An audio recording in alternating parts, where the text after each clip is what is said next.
Привет, это Кристина Вазовский, и вы слушаете «Извини, что голосовым» — подкаст о современном этикете. Второй сезон посвящен культурным особенностям разных стран.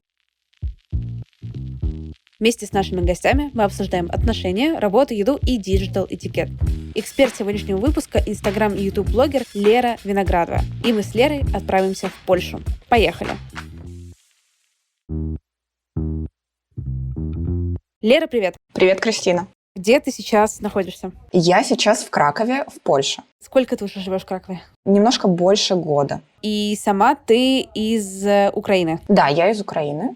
Почему ты переехала? Переехала, потому что хотела жить в Европе, хотела жить в мире, где уровень жизни выше, чем в Украине, рожать тут каких-нибудь будущих детей, воспитывать их в благополучии, ну и в целом облегчить себе путешествия, облегчить себе жизнь и видеть красоту вокруг каждый день.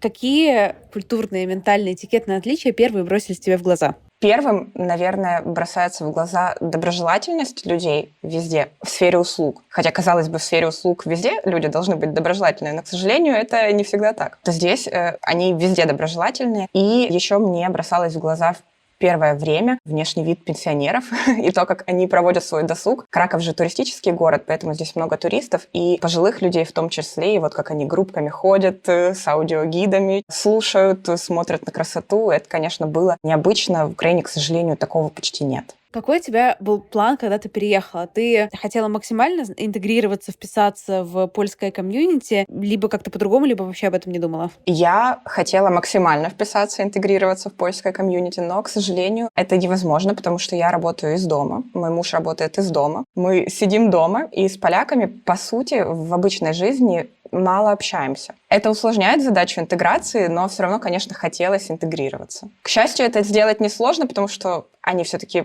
плюс-минус, поляки и польская культура похожа на нашу, поэтому это сделать легче, даже если ты не общаешься с ними каждый день. А вообще важно знать польский в Польше? Да, очень важно. В Кракове, там, где туристические места, часто знают английский, и люди, которые приезжают и не знают польский, часто этим пользуются. Но все равно, если ты выходишь за туристические места, то там уже английский никто не знает, и нужен польский. Но иногда они знают русский, поэтому это может спасти. А по поводу какого-то общего менталитета, поляки похожи на украинцев и на русских в твоем ощущении? Я думаю, да, потому что очень похожи традиции, очень похож семейный уклад. Конечно, есть различия, но все равно плюс-минус мы живем похожими жизнями. Какие этикетные различия, этикетные особенности, культурные особенности кажутся тебе основными, самыми принципиальными с Польшей и Украиной?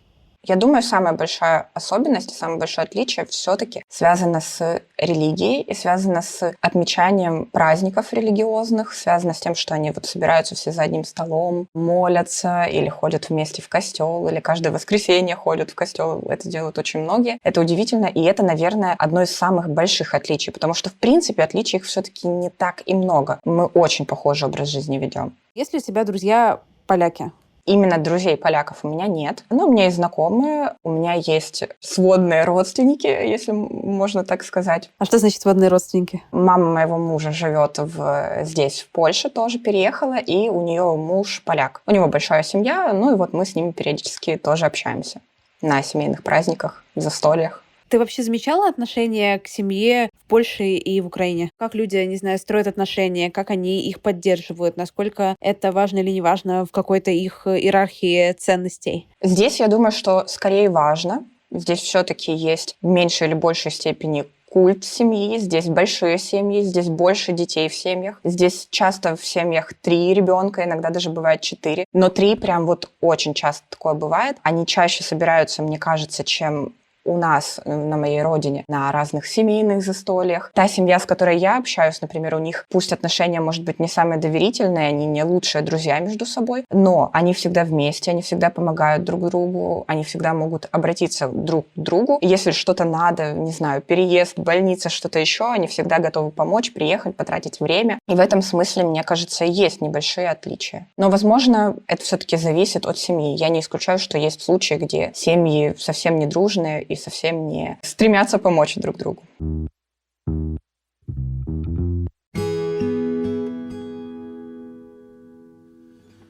Гости подкаста «Извини, что голосовым» часто рассказывают о психологических сложностях, с которыми пришлось столкнуться при переезде в другую страну. Я кардинально меняла место жительства несколько раз. Китай, Латинская Америка, Франция, Англия, Бали. И тоже переживала такие ощущения. Непривычная культура, новый стиль общения, ответственность и одиночество – все это очень давило. И тогда я приняла решение обратиться к специалисту. Психотерапевт помог мне разобраться в причинах моего состояния и проработать их. Сейчас я понимаю, что мне очень повезло найти настоящего специалиста, который разобрал мою проблему и помог с ней справиться. И кто знает, в каком бы я состоянии находилась в другом случае.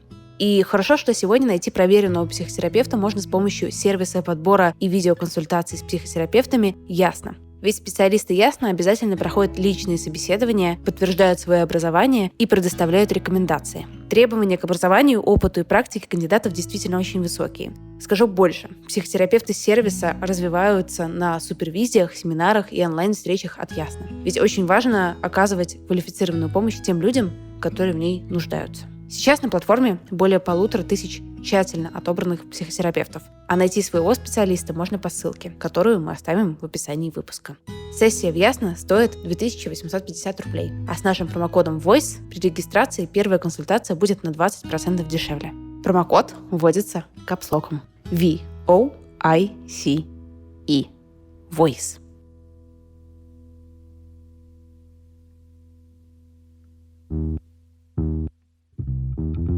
В каком-то моем ощущении Россия сейчас движется последние годы в сторону, наверное, большей религиозности, хотя с вопросиками, насколько так или не так. Но что я знаю про Польшу, что чаще всего появляется в моем инфополе, это всякие новости в духе «Польша опять пытается запретить аборты», еще что-то запретить и так далее. Как обстоят дела и какое у тебя к этому отношение? Поляки действительно очень религиозные, и это накладывает определенный отпечаток. И вот эти новости, которые мы слышим про запрет абортов, например, или про дискриминацию женщин, опять же, в плане абортов, это все так или иначе связано с религией и с тем, что они очень религиозные. И вот это, кстати, еще один момент, который очень сильно удивляет, что ты приезжаешь в Польшу, приезжаешь в тот же Краков, тут костел на костеле, они по воскресеньям ходят в костелы, монахини ходят по улицам в своем облачении. Это достаточно необычно. И что по ситуации с абортом, да, они что действительно запрещены. Они были разрешены по 3 причинам, а теперь еще и убрали запрет аборта. В общем, женщина теперь не может сделать аборт, даже если ребенку, плоду, грозит опасность. То есть он имеет, например, какие-то дефекты, несовместимые с его жизнью, но она все равно не может сделать аборт. По этому поводу были очень большие протесты. И в прошлом году, когда этот закон приняли, и в этом году даже были протесты, потому что одна девушка умерла в больнице, беременная на позднем сроке из-за этой обстановки. Но я отношусь, конечно, к этому негативно. В смысле, я бы, конечно, хотела, чтобы аборты были разрешены. Но если ты находишься в Польше, то можно поехать в другую страну Европы и сделать это там.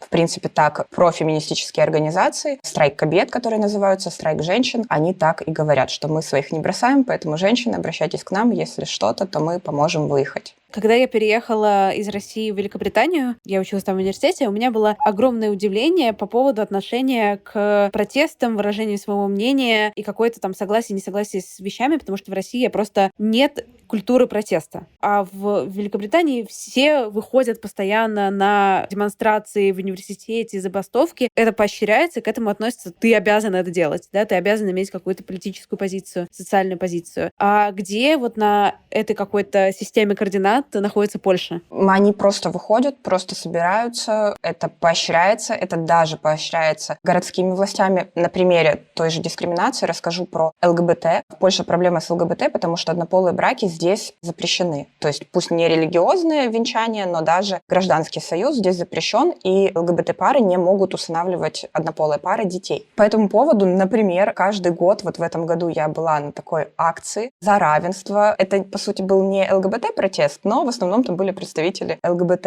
Огромный многотысячный по улицам Кракова, который был организован городом. Эту акцию поддержал мэр города, он как бы это поощряет. И люди ходили полдня по самым крупным улицам, где-то 4 часа подряд, с этим огромным протестом и с этой акцией. Несмотря на законы, которые, возможно, многих не устраивают, в Польше нормально относятся к протестам. И даже, например, какой бы это протест ни был, тут очень много мигрантов, например, из Беларуси, которые каждую неделю собираются на главной площади, чтобы показать, что они есть. Всегда все протесты даже охраняет полиция. Это непонятно для многих наших людей, приезжих. Я даже видела у одной знакомой сторис, она увидела такой протест и увидела, что к ним идет полиция, и подумала, что полиция идет к ним, чтобы заставить их уйти. И сняла это на сторис, а потом сняла и сказала: нет, извините, они подошли, чтобы идти вместе с ними и их защищать от возможной агрессии прохожих.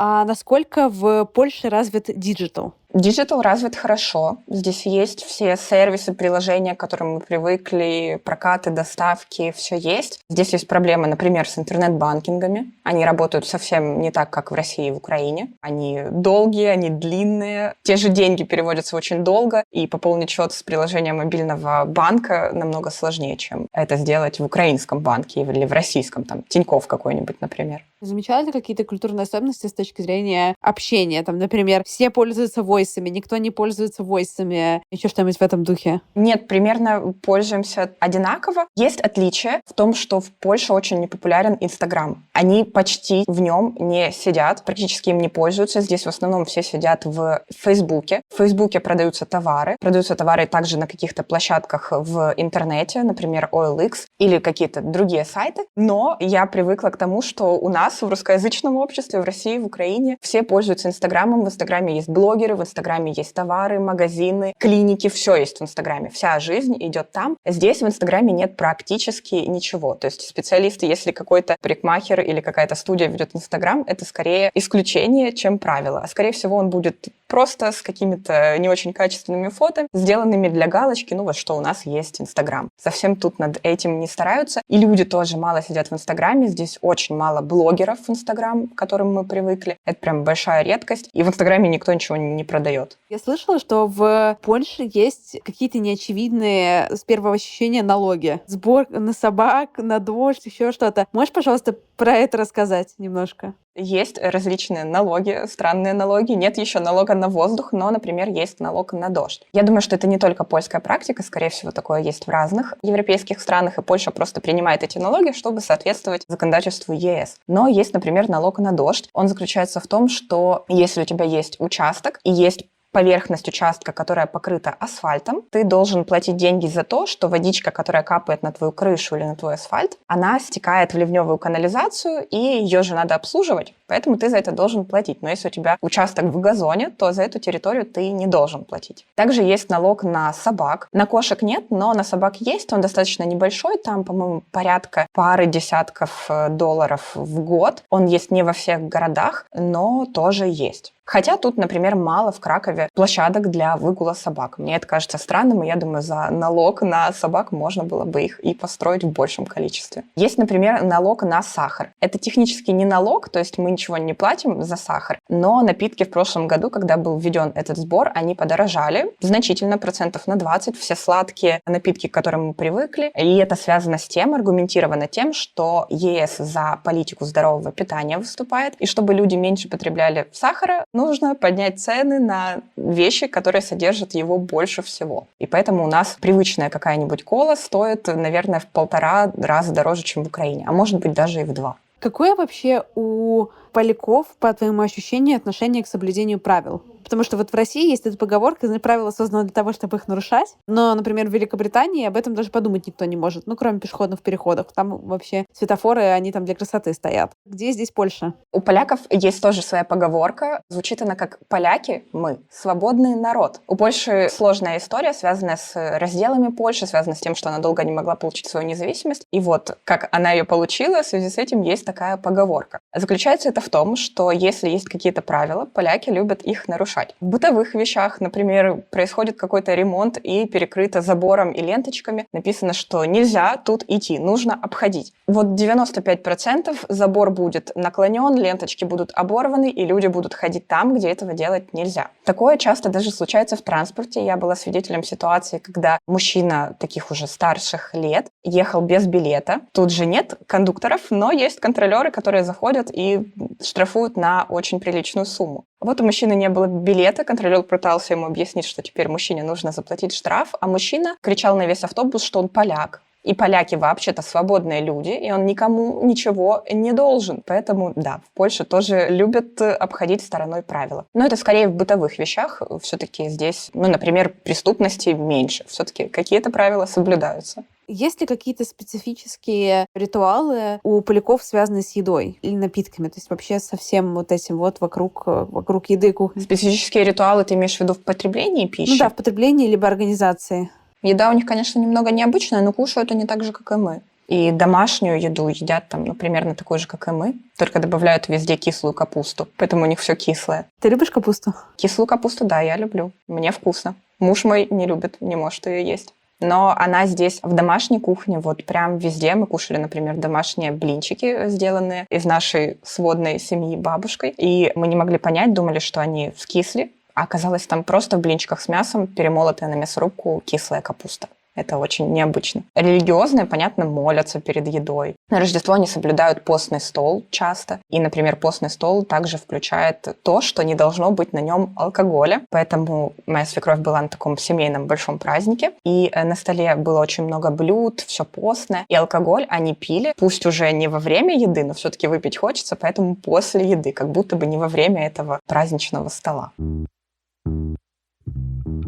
Когда я жила в Великобритании, у меня само литовское гражданство. Так вот, есть две национальности, которые... Это литовцы и поляки, которые в Великобритании, если ты говоришь, что ты из Литвы или из Польши, ты сразу либо работаешь на стройке, либо в гостинице горничной. Есть ли какое-то у поляков к этому отношение? Там оставаться или уезжать? То есть в России все хотят уехать из России. А что насчет Польши? Они уезжали последние 15 лет очень массово в Европу. Очень большое же комьюнити, да, в Великобритании поляков. Очень большое комьюнити, да и в других европейских странах, в той же Германии, например, к которой они вроде бы относятся как-то скептически, обвиняют ее во многих своих бедах, но, тем не менее, едут туда работать и жить. Последние годы наблюдается возвращение поляков домой, возвращение на родину. Конечно, все еще большое количество остается за границей, но они возвращаются, и даже, по-моему, в предыдущем году, или, может быть, в 2019, был вот самое большое количество поляков за год вернувшихся домой. Они перестали так массово ехать на заработки, потому что и Польша сама развивается. Но, конечно, еще разница в доходах между другими европейскими странами и Польшей есть. Но они возвращаются, и вот я, например, общалась с поляком, который так ездил работать, он был и в Великобритании, был и в других странах Европы, уже очень долгое время ездил на заработки, но вернулся в Польшу и говорит, что да, возможно, работать я и буду еще где-нибудь, но жить я хочу в Польше, я не вижу этой большой принципиальной разницы, мне нравится жить у себя дома.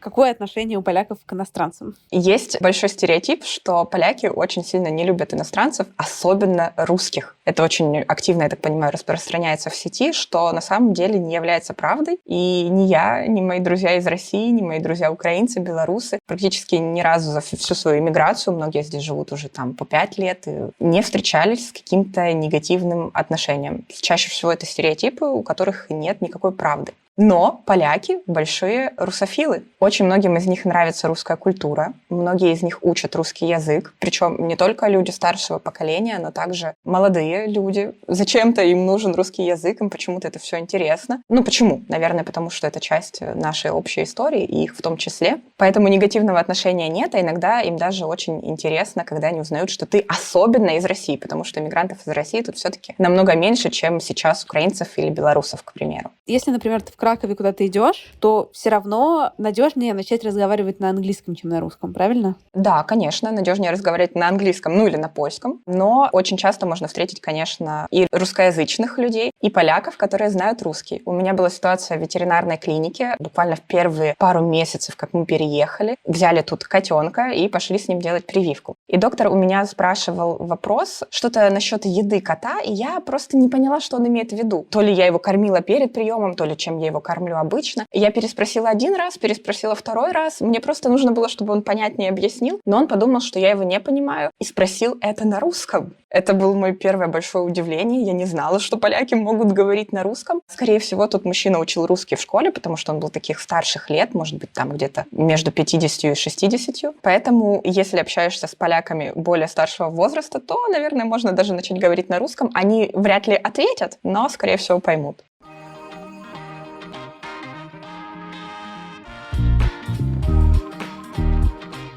Спасибо, что дослушали эпизод до конца. Я буду рада вашей обратной связи в комментариях в подкаст-приложениях и вашим сторис и отметкам меня в Инстаграме @Крис Вазовский. До встречи на следующей неделе. Пока-пока.